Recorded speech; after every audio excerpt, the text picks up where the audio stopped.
তাআলা বলছেন কি ব্যাপার তুমি চলে এসেছো, তোমার তো জান কবজ করার দায়িত্ব, অমুকের জানটা কবজ করবে। আল্লাহ কোরআনে বলছেন আইনামা তাকুনু ইদরিকুমুল মাউত ওয়ালাউ কুনতুম ফি বুরুজিন মুশাইয়্যাদা ফাইজা জাজালুকুম লা ইস্তাকিরুনা সাআতা ওয়া লা ইস্তাকদিমুন। মানুষের যখন মৃত্যুর সময় হয়ে যাবে তার জানটা কবজ করতে হবে। তাহলে তুমি বললে আল্লাহ আমি গিয়েছিলাম আপনার ওই মুমিন বান্দা, আমার তার কোন অঙ্গ থেকে আমার জানটা বার করতে দেয় না, আমি ওই জন্য ফিরে আপনার কাছে জানতে এসেছি। তাহলে জিবরাইল যে রাসূলুল্লাহকে শিক্ষা দিয়েছিল, আর আজরাইল যে মানুষের জানটা কবজ করে, আর মিকাইল আলাইহিস সালাতু ওয়াস সালাম যিনি আপনার কিনা ঝড় বৃষ্টি পানি ফসল ফসলাদি দায়িত্ব যিনি নিয়েছেন, আর হযরতে মিকাইল তিনি সিংহা নিয়ে বসে আছেন দায়িত্ব নিয়ে, যে যখন আল্লাহর হুকুম হবে তখন সেটাকে। তাই কোরআনে বলেছেন ইযা সুলজিলাতিল আরদু জিলজালাহা ওয়া আখরাজাতিল আরদু আসকালাহা ওয়া ক্বালাল ইনসানু মা লাহা। যখন আল্লাহর হুকুম হবে সিংহা ফুঁক দেবেন, দিলের সমস্ত পাহাড় পর্বত আপনার কিনা সব ধুলোর মতো উড়ে যাবে। আর বলছে ওয়া আখরাজাতিল আরদু আসকালাহা, জমিনের ভিতরে যত সোনা রূপা হীরা মতি মুক্তা সুন্দর সুন্দর যা কিছু সম্পদ আছে তারা উগরে দেবে, উপরে প্রত্যেকেই ছড়িয়ে থাকবে। আর মানুষ সেইগুলো দেখে বলবে অকালাল ইনসানু মা লাহা, মানুষ সেইগুলো দেখে আফসোস করবে দুনিয়ার জমিনে এই সোনার জন্য, এই রূপার জন্য, এই সম্পদের জন্য মানুষের মারামারি করেছি, হানাহানি কাটাকাটি করেছি, আজকের এগুলো কে নেবে? কে নেবে আজকের? এগুলো তো নেওয়ার লোক কেউ থাকবে তখন। যে যার কিতাব বলছে যে যখন আল্লাহ তাআলা রব্বুল আলামিনের কুদরতে সিংহা ফুঁক দেওয়া হবে, ওই সিংহা ফুঁকলে কেউ যদি এক লোকমা খাবার হাতে করে নিয়ে মুখে দেওয়ার জন্য প্রস্তুতি নাই, আল্লাহ তাআলা বলছেন ওর মুখ পর্যন্ত হাত উঠবে না, আল্লাহ তাআলার কুদরতে সঙ্গে সঙ্গে ধ্বংস হয়ে যাবে। পৃথিবীর বিন্দু মাত্র কোথাও এক ফোঁটা পানি থাকবে না, একটু করে উঁচু থাকবে না, পুরো পৃথিবীটা সমাদর হয়ে যাবে, এক ফোঁটা ঢিবি পর্যন্ত পাওয়া যাবে না, একটা ঢিবি পর্যন্ত পৃথিবীর জমিনে পাওয়া যাবে না। এমন সময় বলছে তাহলে মুমিনদের কিভাবে জানটা কবজ করা হবে? আল্লাহ তাআলা বলছে কেন আমি কি তোমাদের এইটুকু শিক্ষা দিই নাই যে মুমিন ব্যক্তিরা আচ্ছা বলেন আমরা প্রথম যখন কেউ কোরআন শরীফ পড়ি বা বাচ্চাদের কায়দা পড়ানো হয় যেগুলো স্কুলে বা মাদ্রাসায়, তখন বলেন দেন প্রথম ইমাম সাহেব কি পড়ায়? কি বলে? আউযু বিল্লাহি মিনাশ শাইতানির রাজীম পড়ে তো নাকি? তারপরে কি বলে? বিসমিল্লাহির রহমানির রহিম। তাহলে আউযু বিল্লাহ পড়ি, আউযু বিল্লাহ শব্দের অর্থ হলো আমি পানা চাইতেছি শয়তানের প্রবণতা থেকে, আর বিসমিল্লাহির রহমানির রহিম আল্লাহ তোমার নামে আমি শুরু করছি। আল্লাহ তাআলা বলছে ফেরেশতা তুমি চলে যাও, গিয়ে তোমার ডান হাতের তালুতে শুধু এইটুকু লেখো বিসমিল্লাহির রহমানির রহিম, লিখে আমার মুমিন বান্দার সামনে ধরবে। আমার মুমিন বান্দা আমার ওই রহমতের নামটা যখন দেখবে, ওর ভিতর থেকে আত্মাটা বেরিয়ে তোমার হাতে চলে আসবে। একটু জোরে বলেন সুবহানাল্লাহ। তাহলে মুমিন বান্দার আত্মা আল্লাহ তাআলা নিয়ে কিভাবে জানটা কবজ করবেন? কিন্তু রাসূলুল্লাহ বলছে আমার যখন জান কবজ করে মনে হয় যেন উহুদ পাহাড় চাপিয়ে দিয়েছে, কিন্তু ফেরেশতা বলছে ইয়া রাসূলুল্লাহ আপনার জানটা এত সহজে কবজ করেছি যে একটা সন্তান তার মায়ের দুধ পান করতে করতে যেমন ঘুমিয়ে যায়, ঘুমিয়ে গেলে তার মা তার ওই বোটা থেকে দুধের বোটা থেকে মুখটা সরিয়ে নিলে যেমন বাচ্চা বুঝতে পারে না, আপনার জানটা এমন ভাবে কবজ করেছি। আর তাহলে আমরা যে নামাজি, আমরা যে মুসল্লি, আমরা যে মানুষ, আমাদের যে পরিস্থিতি, আমাদের জানটা কেমন ভাবে কবজ হবে বলেন? তাহলে মুমিন বান্দা যারা হবে তাদের আল্লাহর কুদরতে ওই কথা বলার পরে জানটা কবজ করে নিয়ে আল্লাহ চলে যাবে। কিন্তু আল্লাহ তাআলা রহমতে জিবরাইল আজরাইলের সঙ্গে বলছে দুটো দলের লোককে পাঠিয়ে দেবে। একটা দলে থাকবে জাহান্নামীর মানে আযাবের ফেরেশতা, আর এক জায়গায় থাকবে আপনার কিনা শান্তিদায়ক ফেরেশতা, অর্থাৎ যারা হচ্ছে এই ইল্লিনে যারা দায়িত্বে থাকে তারা, আর যারা সিজ্জিনে দায়িত্বে থাকে। তাহলে ইল্লিনে যারা দায়িত্বে থাকে তারা হলো মুমিনদের আত্মা, আর সিজ্জিনে যারা দায়িত্বে থাকে তারা হলো কাফেরদের আত্মা নিয়ে চলে যাবে। এখন দুনিয়ার জমিনে আমাদের কি পরিস্থিতি হবে বলেন? দুনিয়ার জমিনে আমাদের কি পরিস্থিতি হবে? একটা ছোট্ট ওলির কথা বলি, যেহেতু রাসূলের সঙ্গে প্রত্যেক ওলিদের একটা সম্পর্ক আছে।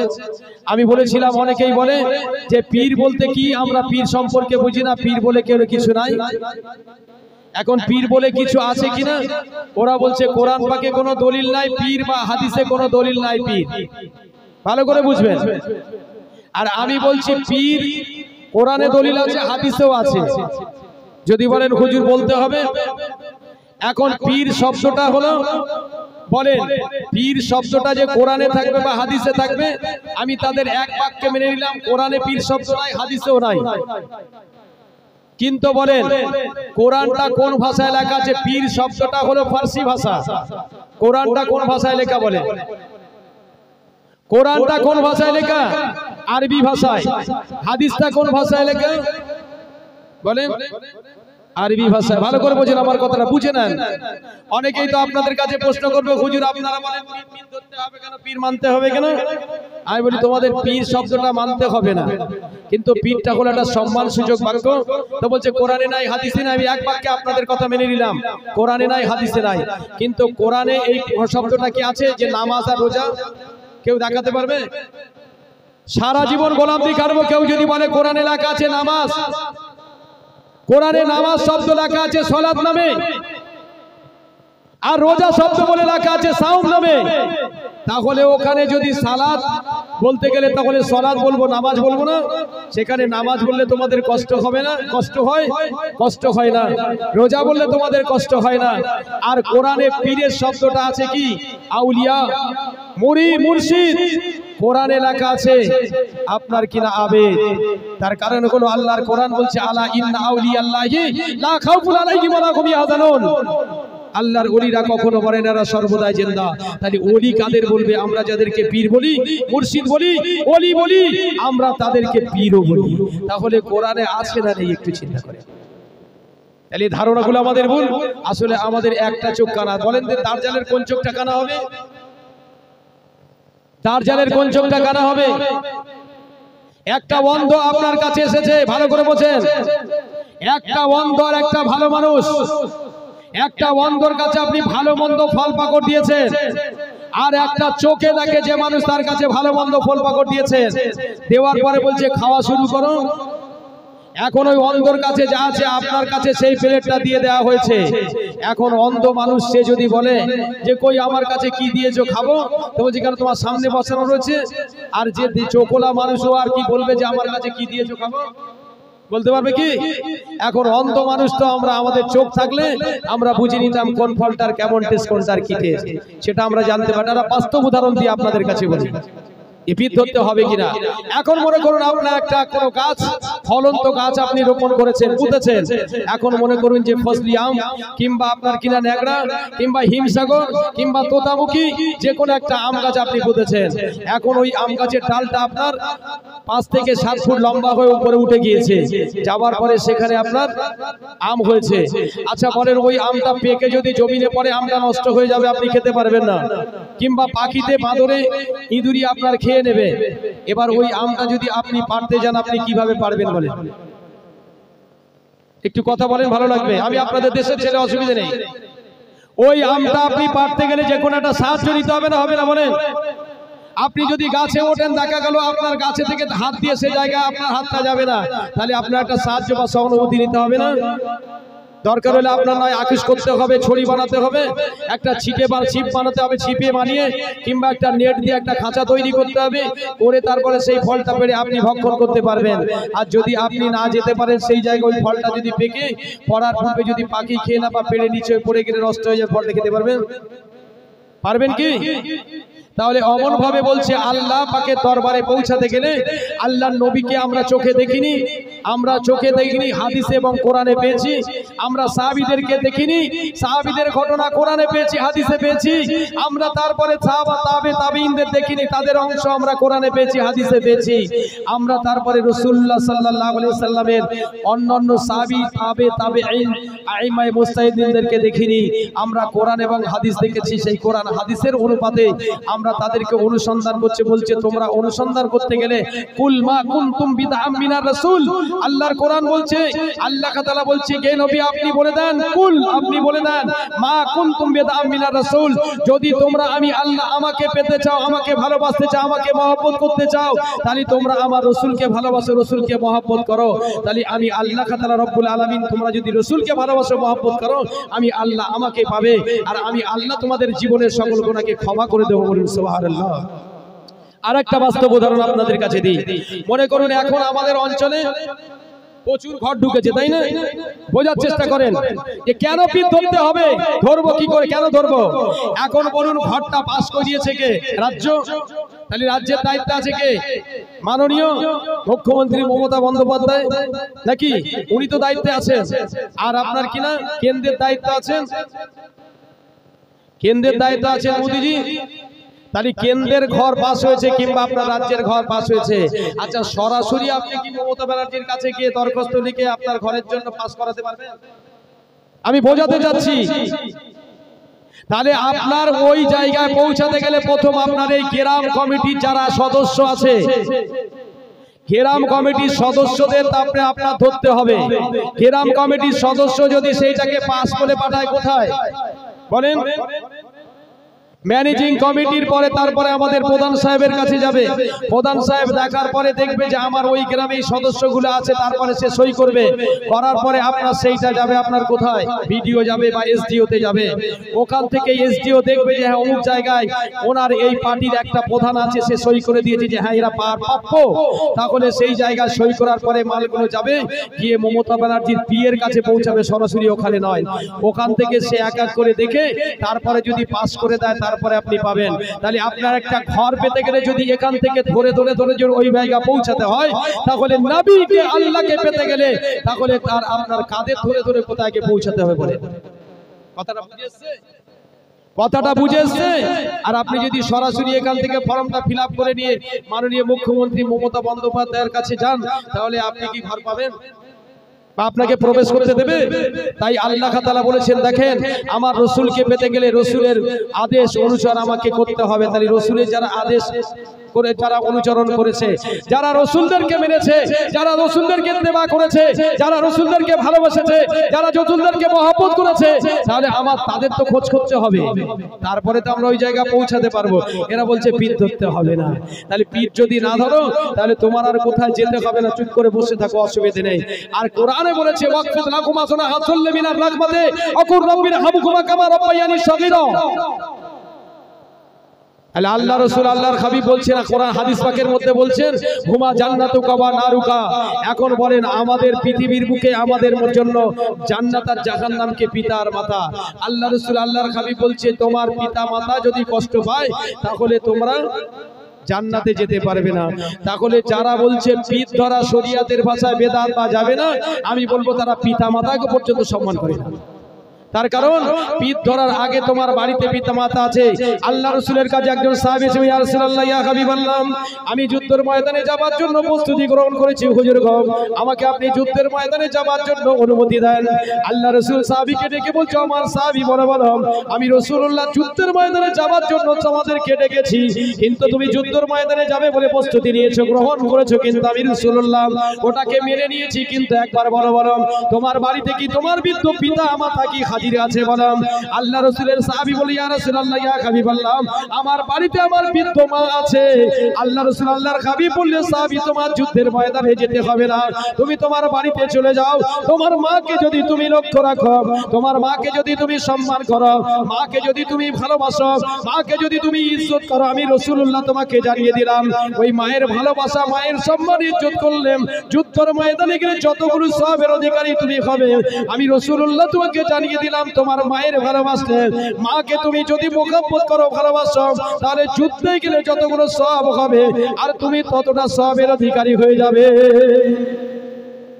বুঝতে পারছেন? তাহলে কথা হচ্ছে আমাদের এই আজকের আদর্শ আমাদের কাছে এসে দাঁড়িয়েছে। বলছে হুজুর কি আছে? আল্লাহ রাসূল আল্লাহর হাবিব বললেন কোরআনেও আছে, পীর হাদিসেও আছে। কারণ কোরআনে আরবিতে কোনোদিন আরবি ভাষায় পীর হয় না, আরবি ভাষা পীর হয় না, এটা হলো আপনার ফার্সি ভাষা। পীর শব্দটা ফার্সি ভাষায় এসেছে, কোরআন পাকের মধ্যে এসেছে। তাহলে বলেন আর একটা কথা বলি, এখন বলেন যারা নবী দুনিয়ার বুকে নবী হয়ে এসেছে, তারা যদি হাসরের মাঠে আল্লাহর কাছে গিয়ে বলে যে আল্লাহ আমার পিতা মাতা আমার জীবদ্দশা আমাকে নবী বলে না মানলেও তারা আমার পিতা মাতা, তাহলে তাদের জন্য আমি আপনার কাছে সুপারিশই করব, আমি সুপারিশই করে তাদেরকে জান্নাতে নিয়ে যাব। এখন আপনারা বলেন ওই যে ব্যক্তিটা নামাজ পড়েনি, রোজা করেনি, কালেমা পড়েনি, ঈমান আনেনি, নবীর পিতা, কিন্তু সে কি জান্নাতে যাবে না যাবে না? বলেন হাদিস পাকের মধ্যে এসেছে আল্লাহ রাসূল আল্লাহর হাবিব হযরতে আবু হুরায়রা থেকে হাদিসটি বর্ণিত। আমরা যার মিল্লাত মেনে চলি তিনি হলো হযরত ইব্রাহিম আলাইহিস সালাম। ওই ইব্রাহিম আলাইহিস সালাম হাসরের মাঠে দাঁড়িয়ে আছেন, এমন করে নবীরা প্রত্যেকেই দাঁড়িয়ে আছেন। এমন সময় একজন ব্যক্তি এসে হাজির হয়ে গেলাম, তিনি হলেন হযরত ইব্রাহিম আলাইহিস সালামের পিতা, যার নাম কোরআন পাকে এসেছে আজর। অর্থাৎ এই আজরকে দেখতে পেলেন। আজর এসে নবীর কাছে দাঁড়িয়ে গিয়ে বলছে, আমার বেটা, দুনিয়ার মুখে তুমি আমার বেটা ছিলে, আমি তোমার স্বামী, তোমার পিতা ছিলাম। অর্থাৎ পিতার কর্তব্য হলো বেটার কাছে কিছু চাওয়া, আর বেটার কর্তব্য হলো পিতার কাছে কিছু চাওয়া। দুনিয়ার জমিনে তুমি আমার কাছে চেয়েছো, আমি তোমার কাছে চেয়েছিলাম। এখন আমি বিপদের সম্মুখীন হয়েছি, আমি তোমার কাছে চাই, আমাকে তুমি কিছু দিতে হবে। তার কারণ বলে, আব্বা কি ব্যাপার? বলে, বাবা এই হাসরের ময়দানে আমার তো কোনো কিছু নাই। আমি দুনিয়ার জমিনে এই কাজ করতাম, আমি ঠাকুর পূজা করতাম, আমি ভোট পূজা করতাম, আমি ঠাকুর বানাতাম, আমি ঠাকুর তৈরি করতাম, আমি নানান রকমের ঠাকুরের ছবি তৈরি করতাম। সেই জন্য আমাকে এমন করে আপনার কি নাম ফেরাউন আমাকে বড় ভালোবাসত, মহব্বত করতাম, এবং আমি সেইখানে ছিলাম সব থেকে বড় সম্মানশালী মানুষ, সব থেকে বড় সম্মানশালী মানুষ ছিলাম। তা বাবা এখন তোমার কাছে এসেছি, তুমি আমাকে একটা কাজ করো বাবা, আমার জন্য একটুখানি আল্লাহর কাছে দোয়া করো, আমার কাছে তো আমার জন্য দোয়া করো, যেন তোমার এই দোয়ার ওসিলায় আল্লাহ আমাকে জান্নাতে পাঠিয়ে দেয়। আচ্ছা বলেন, নবীরা যদি দোয়া করে জান্নাতে যাবে না যাবে না? বলে, নবীরা যদি দোয়া করে জান্নাতে যাবে না যাবে না? বলেন। এখন হযরত ইব্রাহিম আলাইহিস সালাম বাপের দিকে দেখেছে, বলছে, আব্বা দুনিয়াতে তোমাকে তো আমি বলেছিলাম যে তুমি এক আল্লাহর ইবাদত করো, তুমি এক আল্লাহর ইবাদত করো, লা শারীকা লাহু, তুমি আল্লাহর সঙ্গে কারো শরীক করো না, আইয়াবুদুল্লাহ, আল্লাহ তাআলার ইবাদত করো।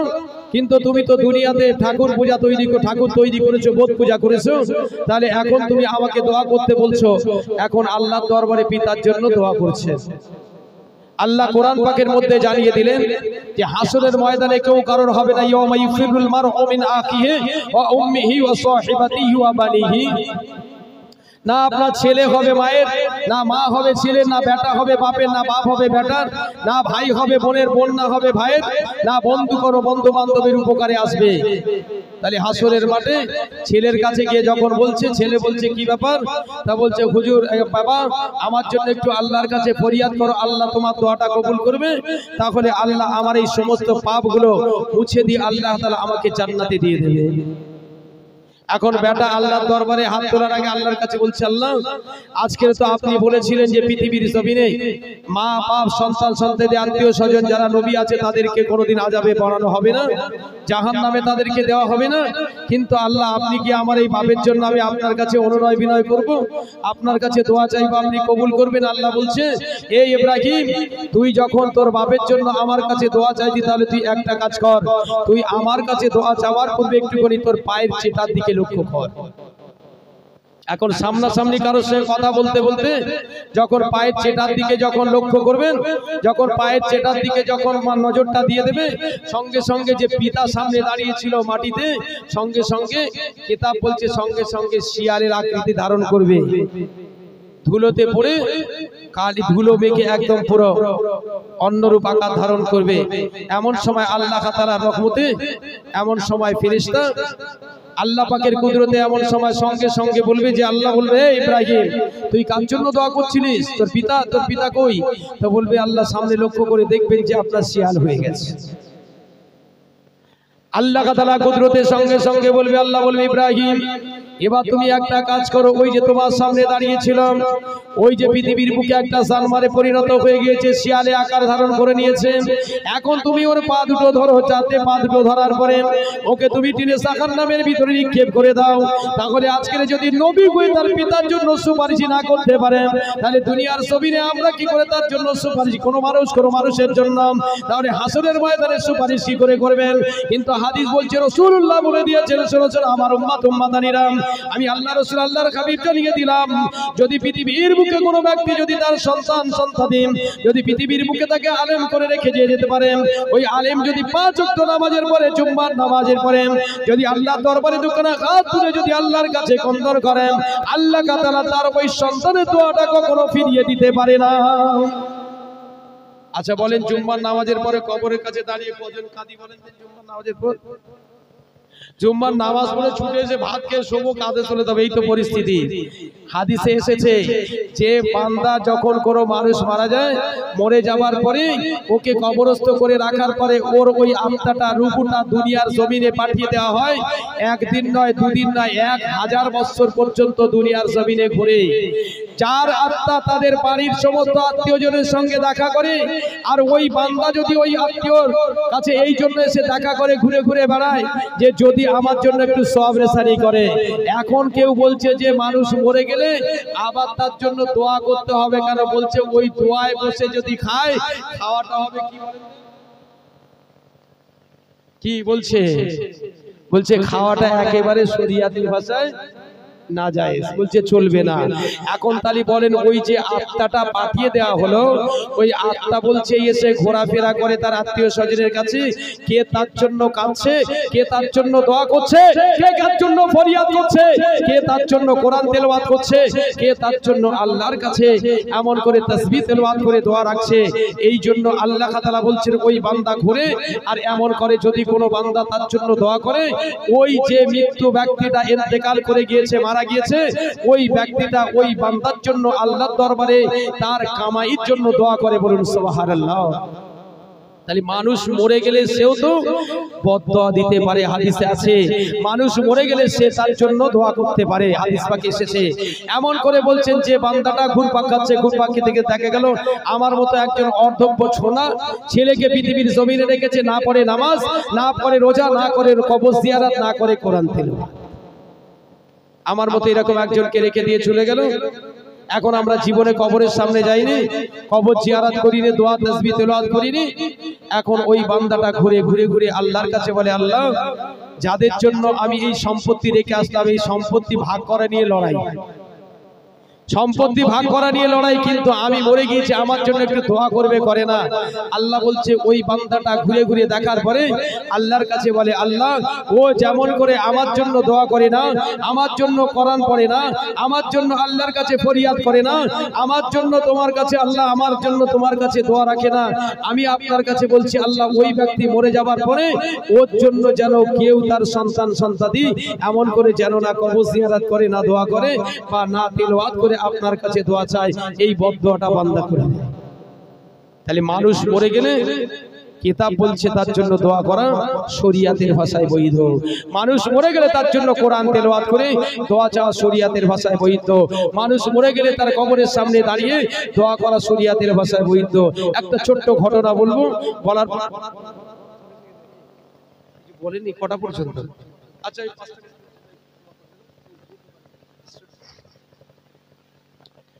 এখন ইমামে আযম আবু হানিফা রাহমাতুল্লাহ আলাইহি বাজারে গিয়েছেন বাজার করতে।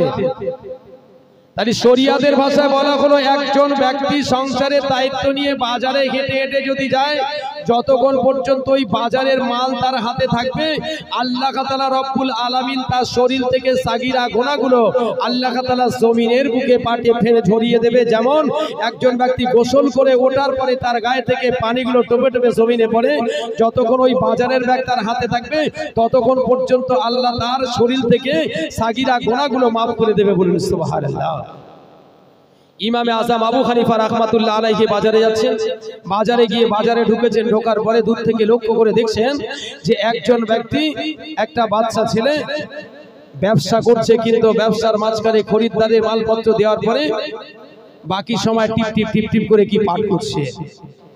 উনি তার কাছ থেকে বাজার করে নিলেন, বাজারের শেষে আবার ও দেখে যে তার ঠোঁটটা টিপ টিপ করে নড়ছে।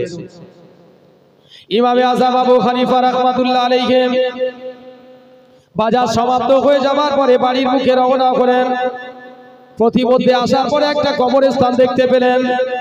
হাদিস পাকের মধ্যে এসেছে কবরস্থান যখন দেখতে পাওয়া যায়, ওই কবরের কাছে দাঁড়িয়ে তুমি সালাম প্রদান করবে, দোয়া দুরূদ পাঠ করে আপনার কিনা সমস্ত মাখলুকাতের জন্য তুমি আল্লাহর দরবারে ফরিয়াদ করবে।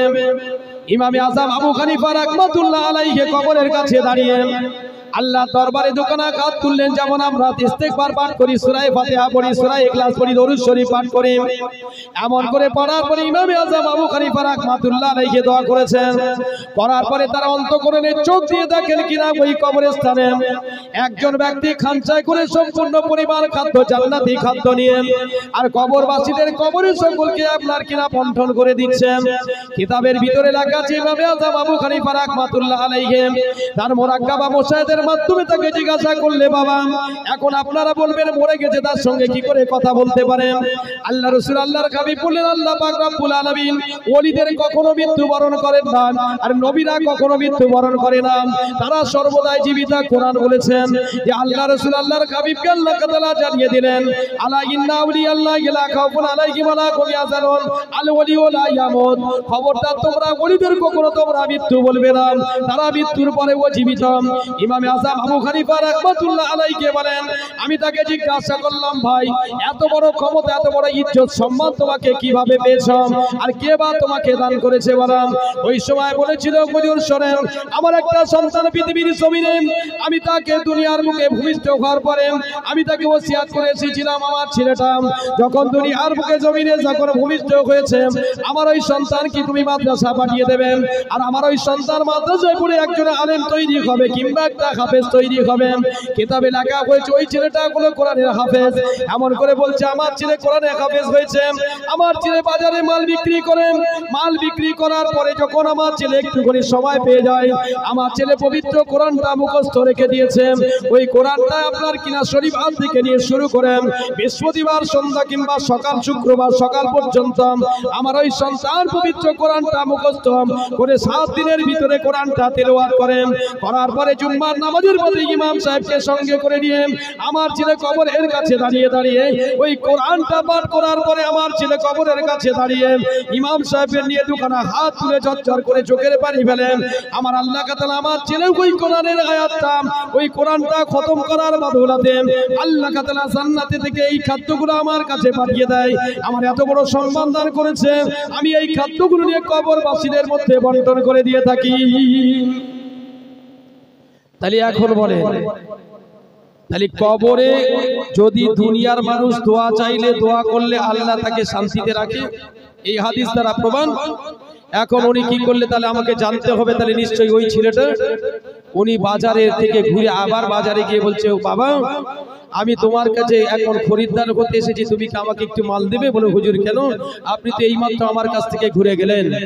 এমন করে বলছে, বাবা আমি একটা কথা জিজ্ঞাসা করব, তুমি কি বলবে? তা বলে হুজুর কি জিজ্ঞাসা করবেন? বলে বাবা তুমি এই খরিদ্দারের যখন মাল দাও, মাল দেওয়ার পরে তুমি খরিদ্দার চলে গেলে তোমার মুখ থেকে টিপ টিপ করে কি বলো, সেইটা আমি জানতে চাই। বলে হুজুর আমি পবিত্র মাদ্রাসায় পড়াশোনা করেছিলাম, কোরআন পাঠ করেছি, যেমন আপনারা গজলে বলে শুনেননি, মাগো তোমার একটি ছেলে মাদ্রাসাতে দিও, বুঝতে পেরেছেন? আর একটি হরফ পড়লে মাগো 10টি নেকি হয়, আর সেটা আল্লাহ তাআলার কোথায় জমা হয়? গজলে আপনারা শুনেছেন, গজলের মর্মটা বোঝেন না, সুর করে বলে বলছে খুব সুন্দর বলেছে, কিন্তু ওটাকে বোঝার চেষ্টা করতে হবে। যেমন আমি একটা গজল বলে থাকি উর্দুতে, যেটা আমি একটা উর্দুতে গজল বলেছিলাম, আপনারা নেটে খুঁজে পাবেন, বুঝতে পেরেছেন? তাহলে এই গজলের অনেকে আছে যেটা আমি ধকাটার বাজের উপরে বলেছিলাম, हमने आंखों से देखा नहीं है मगर, এর ভিতরে অনেক কিছু আছে যে আমি আমি চোখে দেখলাম, কিন্তু हमने आंखों से देखा नहीं है मगर जिसकी तस्वीर सीने में मौजूद है। রাসূলুল্লাহ সাল্লাল্লাহু আলাইহি ওয়াসাল্লামের নামটা যদি তোমার সিনাতে যদি মौजूद থাকে, তাহলে বলছে हमने आंखों से देखा नहीं है मगर उनकी तस्वीर सीने में मौजूद है। তাহলে রাসূলুল্লাহ সাল্লাল্লাহু আলাইহি ওয়াসাল্লামের মহব্বত ভালোবাসা আমার অন্তরের মধ্যে আছে, কিন্তু আমরা গজল শুনি বুঝতে পারি না। এখনো কথা বললেন বলে হুজুর আমি প্রত্যেকদিন খরিদ্দারের মাল দেওয়ার পরে যখন একটু সময় পাই আমি কোরআনটা পাঠ করি হুজুর, আমি শনিবার থেকে শুরু করে বৃহস্পতিবার অর্থাৎ শুক্রবার সকালের আগ পর্যন্ত, নামাজের আগ পর্যন্ত আমি কোরআনটা খতম করে ফেলি হুজুর। কোরআন খতম করার পরে আমি ইমাম সাহেবকে সঙ্গে করে নিয়ে জুম্মার নামাজের পরে কবরস্থানের কাছে দাঁড়িয়ে আমার বাবার জন্য কানা হাত তুলে কাঁদি। সেই জন্য আল্লাহ তাআলা রব্বুল আলামিন হয়তো আমার এই কোরআনের বদৌলতে আল্লাহ তাআলা আমার পিতাকে এত বড় সম্মান দান করেছে, বলেন সুবহানাল্লাহ। তাহলে কি জিয়ারত করা যাবে না যাবে না বলেন? কোরআন তেলাওয়াত করে দোয়া চাইলে আল্লাহ ক্ষমা করবেন না, কবুল করবেন না, করবেন না বলেন? তাহলে এই যারা বলছে ভ্রান্ত ধারণা দিচ্ছে, আমি অনুরোধ করব এই ধারণার দিকে আপনারা যাবেন না। আপনারা নীতি পরিবর্তন করবেন না। নীতি যদি পরিবর্তন করেন তাহলে হাসরের মাঠে আমার আপনার ধরা পড়ে যেতে হবে। যদি আপনি নীতি পরিবর্তন করেন, কারণ পৃথিবীর জমিনে আল্লাহ পরে আল্লাহ, নবীদের পরে সাহাবা, তাবাঈন, আইম্মায়ে মুজতাহিদিন, পীর, ওলি, আউলিয়া সব শেষ হয়ে গেছে। এখন দায়িত্ব পড়েছে আলেমদের উপরে। কিন্তু আমরা যে আলেম তো পকেট ফাঁকা করা মাল, আমরা তো পকেট ফাঁকা করা মাল। বলছে হুজুর আপনার ওয়াজটা ভালো লাগছে, একটুখানি দাওয়াত করবো। তো বলছে দাওয়াত করবে, করো, ভিজিট কত? বলছে 10,000 টাকা। তো বলছে যদি না দিতে পারো, বলছে আমার দাওয়াত করিনি, অন্য কারোর দাওয়াত করো। রাসূল বলছে এরকম আমাদের মতো আলেমদের জিভটা হাসরের মাঠে ধরবে আর কাঁচি দিয়ে কাটাবে। বুঝতে পেরেছেন? আমি আমার দিয়ে বলছি, অন্য কারণ না। কার বলে আর মার খাবো? কারণ একটু খিতা। তবে হ্যাঁ, একটু খেয়াল রাখতে হবে যে একটা স্টেজে বসে একজনকে যদি 5 দেন আর একজনকে যদি আপনি 500 দেন, তাহলে হাসরের মাঠে আপনিও ধরা পড়ে যাবেন। বুঝতে পারলেন? একই কাজ করেছে, ধান কেটেছে, আপনি কেটেছেন, আরেকজন কেটেছে, আরেকজন কেটেছে। এখন বলছে ও দুর্বল মানুষ, বলছে ও 350 টাকা দে, বলছে ও লাইনই পায়ে ধরেছে, ওর 500 দে, আর বলছে ইয়ে পিছনে ছিল, ও 450 টাকা দে। এখন বলেন একই মাঠে একই কাস্তে দিয়ে ধান কেটেছে, দুর্বল বলে কাকে 350 দেবে? কি ব্যাপার বুঝতে পারছেন না? নীতি যদি পরিবর্তন করেন আমি কিন্তু আর ধরা পড়বো না, আপনাদেরও পড়তে হবে। তাহলে আল্লাহ আমাদের শোনা বোঝার থেকে বেশি বেশি আমল করার তৌফিক দান করি, সকলে বলি আল্লাহুম্মা আমিন। যাই হোক, আমার নূর মোহাম্মদ ভাই আপনাদের তাফসীর আপনাদের খিদমতে এসেছেন। উনি